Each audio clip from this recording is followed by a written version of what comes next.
আচ্ছা, এবার আরেকটা বিষয় আমি শেয়ার করি, সেটা হচ্ছে যে আমার প্রোডাক্ট অর্ডারের ক্ষেত্রে এই যে এখানে সেম ফেসবুক আর হোয়াটসঅ্যাপ থাকলে হবে, বাকিগুলো দরকার নাই।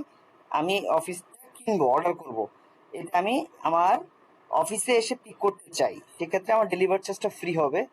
হ্যাঁ, এই যে এখানে যে ছবিটা আছে, এই ছবিটা আমি পাচ্ছি না, এটা চেঞ্জ করব, কোন অপশনে গিয়ে চেঞ্জ করব সেটা একটু দেখাই দিস। হ্যাঁ, এই যে এখানে আমার এই অপশনটা যেন থাকে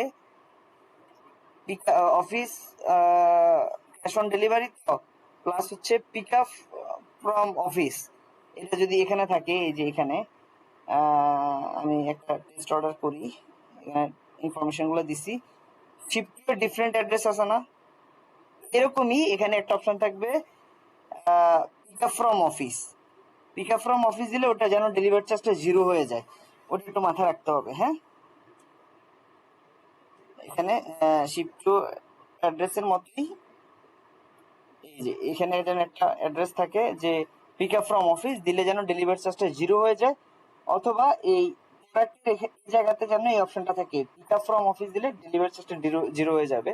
গেল ক্যাশ অন ডেলিভারি, এটাও ঠিক আছে, পে উইদিন ক্যাশ, বিকাশ রকেট, এটাও ঠিক আছে।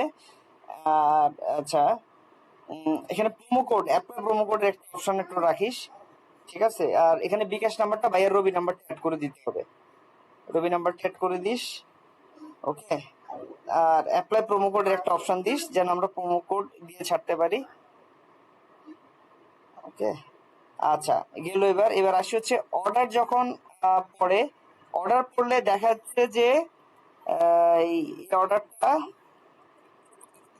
আজিজুল @শপসবিন নামে হচ্ছে, আজিজুল @শপসবিন নামে হবে না, এটা হবে info@শপসবিন।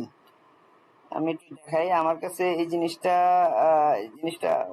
হচ্ছে কাস্টমার কাছে ভালো একটা ফিডব্যাক দিবে না।